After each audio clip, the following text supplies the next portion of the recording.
This is supposed to be one of the holiest sites in the world, in one of the holiest cities in the world. But this cell phone footage shot inside the Al-Aqsa Mosque in Jerusalem shows a scene that's anything but tranquil.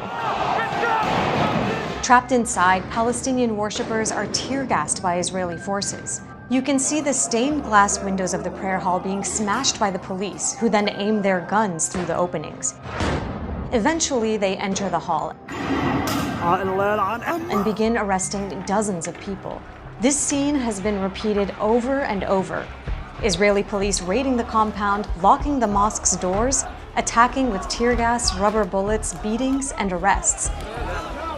In the ancient courtyard, people fight back with stones and fireworks. This is a city under occupation, where Israelis have the ultimate power, and they often succeed in clearing the compound to let these Jewish Israelis in. On the surface, this might seem like just a religious rivalry, but there's a lot more to this story. It's about control, not just of the holy sites, but of the land and the people who live on it. So we're going to look at who these people are, what their goals are, and how a 1994 massacre of Palestinians at another holy site by an Israeli-American settler might shed light on where Jerusalem is headed today.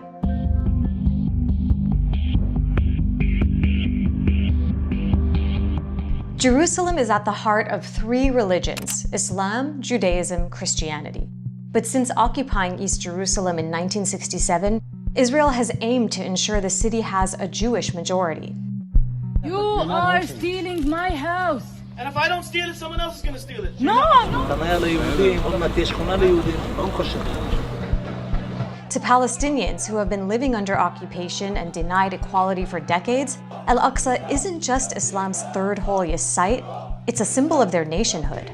Jews call Al-Aqsa the Temple Mount because it's believed to be the site where two ancient Jewish temples once stood. The second temple was destroyed by the Romans roughly 2,000 years ago, but until then it had been the center of Jewish worship, the holiest place for Jews. Still, even after they occupied the site in 1967, Israeli authorities maintained a policy that Jews should not pray there and that only Muslims can. But that might be changing. And these people are driving that. They belong to various groups that make up what's generally referred to as the Temple Mount movement. Their ultimate goal is to demolish the mosque, this symbol of Palestinian nationhood, this sacred site to Muslims worldwide, and build a third Jewish temple there. And they're pretty open about their plans. For 34 years, the Temple Institute has been preparing for the rebuilding of the Holy Temple and the renewal of the divine service. They've even got detailed architectural renderings of what the temple would look like. They receive financial support from the Israeli government and charities in the US, Canada, and the UK. In recent years, they've even offered cash rewards to Jews who enter the Al-Aqsa compound or slaughter animals there, which was part of Jewish ritual at the original temple. For decades, these activists were dismissed by most Israelis and constrained by the government. But that was then. So a few years ago, this was considered fringe? Zealots, lunatics, peculiar. Today it's mainstream. Yehuda Glick is one of the movement's most prominent figures, and he served in the Israeli parliament, the Knesset. He's not the only one to reach that office. 10 years ago, there was not a single member of Knesset who ascended Temple Mount.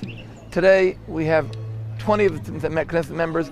It's become common for government ministers and leaders, and even the Israeli Prime Minister Naftali Bennett, to talk about imposing Jewish prayers at Al-Aqsa. Until the early 2000s, the number of Israeli Jews who entered the Al-Aqsa compound was very small, maybe a few dozen a year. But as the Temple Mount movement has moved into the mainstream, that number has recently grown to tens of thousands a year. With the Israeli government increasingly allowing the status quo at Al-Aqsa to change, the worry is that things are going in one direction, towards a situation where Palestinian access to it is restricted even more, the way it has been at another holy site in the wake of a bloody mass killing. Here's that story. 20 miles south of Jerusalem is the Israeli-occupied city of Hebron, where the prophet Abraham is believed to be buried with members of his family under this building. Abraham is a central figure for both Jews and Muslims. That's why Jews call this site the Cave of the Patriarchs, and Muslims refer to it as the Ibrahimi Mosque. After the occupation began in 1967, Hebron was the first place that Israelis settled in violation of international law. Jews and Muslims both prayed at the site, but the situation was volatile.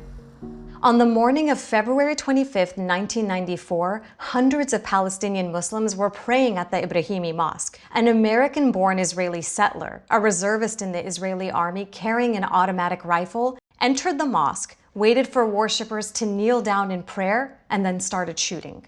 Baruch Goldstein killed 29 people and injured more than 120. One witness described how there were bodies and blood everywhere. Goldstein's massacre ended when the survivors hit him with a fire extinguisher and beat him to death. The injured were rushed to hospitals, which were overwhelmed. And as news of the killing spread, protests broke out across Hebron. Israeli soldiers opened fire, killing more than 20 additional Palestinians in the following days. While we were researching this story, we came across a letter published in the New York Times in 1981. The author notes the difference between Palestinian and Israeli birth rates. The solution, he writes, is for Israel to, quote, act decisively to remove the Arab minority from within its borders. The letter was written by Baruch Goldstein 2 years before he left the United States for Israel. Goldstein joined the Israeli military and became an army doctor, but often refused to treat non-Jews. He joined an anti-Arab political party called Kach that was later banned for inciting racism. He lived and was eventually buried in Kiryat Arba, an illegal Israeli settlement in Hebron. The settlers there strongly believe that Hebron should be theirs alone. I think that his act brought a lot of security to the Jewish people here in Hebron and Kiryat Arba. After the massacre, the settlement's chief rabbi described Goldstein as holier than all the martyrs of the Holocaust. Goldstein's grave is often visited by supporters, and his tombstone reads, "He gave his life for the people of Israel, its Torah and land." The massacre led to big changes in Hebron at the expense of its victims, the Palestinians. Under the pretext of securing the settlers who lived in the Old City and preventing more violence, the Israeli army imposed a 2-week curfew on all of Hebron's Palestinians. It made the area around the Ibrahimi Mosque permanently off-limits to everyone except settlers and foreign tourists. This had been a bustling marketplace, a commercial center for Palestinian life. But after the massacre, these shopfronts were welded shut by the Israeli army. The Old City is now cut off from the rest of Hebron by dozens of Israeli checkpoints, making it very difficult for most Palestinians to get there or pray at the mosque. Israel also forcibly divided the Ibrahimi Mosque, 40% for Muslims and 60% for Jews, but all of it under full Israeli military control. Basically, the settlers won. And here's how that story is connected to today. Palestinians fear that what happened in Hebron in 1994 could be repeated in Jerusalem.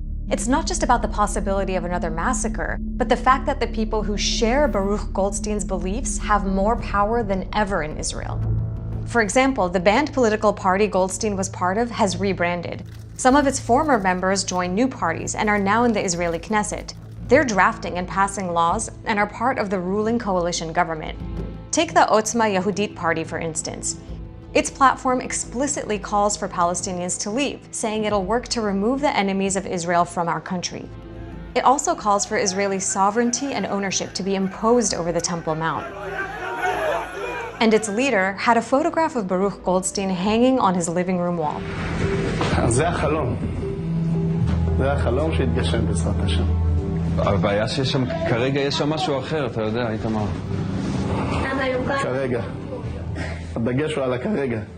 For Palestinians, that's a call to cut them off from Jerusalem and Al-Aqsa, and another threat to their very presence on this land. Most of the world's governments, including Israel's biggest backer, the United States, have insisted for decades that a peace deal between Israelis and Palestinians would include a formula for dividing or sharing Jerusalem. But as the Israeli government moves steadily in the opposite direction, the US hasn't pushed back. Instead, it's done things that Israel believes strengthens its claims over the entire city, like moving the US embassy into Jerusalem. But if nothing is done to stop this trend, the consequences might be felt far beyond the Holy Land.